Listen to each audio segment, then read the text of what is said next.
പ്രകാശ് ചെന്തളത്തിൻ്റെ കാട് ആരത് എന്ന ഗോത്ര കവിത. കാടിങ്ക് ഒരു വാസയുണ്ട്, മണയുണ്ട്, പാട്ടുണ്ട്, പൈമയുണ്ട്. വീന്ത് മുളച്ചത് ചാഞ്ച് മുളച്ചത് കാടങ്ങനെ.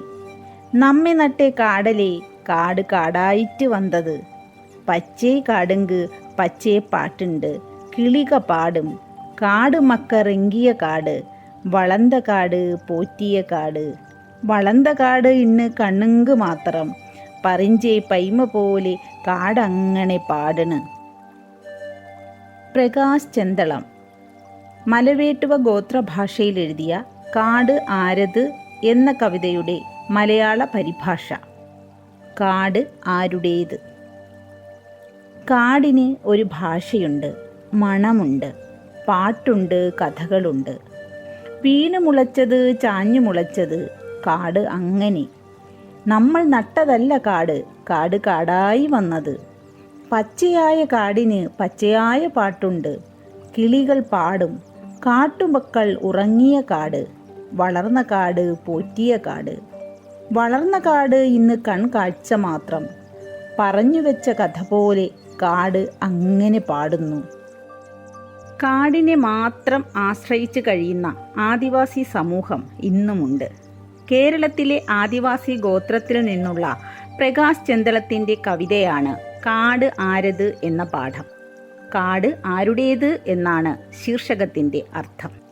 കാടും ഗോത്രജനതയുമായുള്ള ബന്ധത്തെ ഈ കവിത വരച്ചു കാട്ടുന്നു. കാടിനെ മനസ്സിലാക്കുക എന്ന ധ്വനിയാണ് കാട് ആരുടേത് എന്ന തലക്കെട്ട് സൂചിപ്പിക്കുന്നത്. കാടിന് ഒരു ഭാഷയുണ്ട്. മരങ്ങളുടെയും ചെടികളുടെയും ഇലകളുടെയും വലുതും ചെറുതുമായ മർമ്മരങ്ങൾ, കിളികളുടെ നാദം, മൃഗങ്ങളുടെ ശബ്ദം, ഇതെല്ലാം ചേർന്നതാണ് കാടിൻ്റെ ഭാഷ. മാത്രമല്ല, കാടിന് അതിൻ്റേതായ ഒരു മണവുമുണ്ട്. പൂക്കളുടെയും ഇലകളുടെയും മണ്ണിൻ്റെയും മണമാണ് കാടിൻ്റെ മണം. പ്രകൃതി കനിഞ്ഞു നൽകിയതാണ് കാട്. അതല്ലാതെ മനുഷ്യർ നടുകയോ വളർത്തുകയോ ചെയ്തതല്ല ഓരോ കാടും. ചാഞ്ഞും ചരിഞ്ഞും കാട് അതിൻ്റെ പച്ചപ്പ് നിറയ്ക്കുകയാണ്. അനേകം മരങ്ങൾ തിങ്ങി നിറഞ്ഞ കാട്ടിൽ ധാരാളം പക്ഷികളും മൃഗങ്ങളും ചേർന്ന് പുറപ്പെടുവിക്കുന്ന പലതരം ശബ്ദം കേൾക്കാനാകും. ആ ശബ്ദമാണ് കാടിൻ്റെ സംഗീതമായി അനുഭവപ്പെടുന്നത്. ബാഹ്യലോകത്തെ മനുഷ്യരെക്കാൾ കാടിനെ നന്നായി അറിയാൻ കഴിയുന്നത് കാടിൻ്റെ മക്കൾക്കാണ്. അവർക്ക് കാടിനെക്കുറിച്ച് അനേകം കഥകൾ പറയാനുണ്ട്. കാട്ടുമക്കളെ പോറ്റിയതും വളർത്തിയതും ഈ കാടാണ്. ആദിവാസികൾ കാട്ടിൽ ജനിച്ചു, അവിടെ വളർന്നു. അവർക്ക് ജീവിക്കാൻ വേണ്ടതെല്ലാം കാട് നൽകി. കാട് അവർക്ക് ആഹാരവും ആശ്രയവും ആശ്വാസവുമാകുന്നു. കാടും കാട്ടുമക്കളും തമ്മിലുള്ള ബന്ധത്തിൻ്റെ ആഴം ഈ വരികളിലൂടെ കവി വ്യക്തമാക്കുന്നു. എന്നാൽ ഈ ആശ്വാസം എത്ര നാൾ നീണ്ടു നിൽക്കും എന്ന് കവിക്ക് സംശയമുണ്ട്.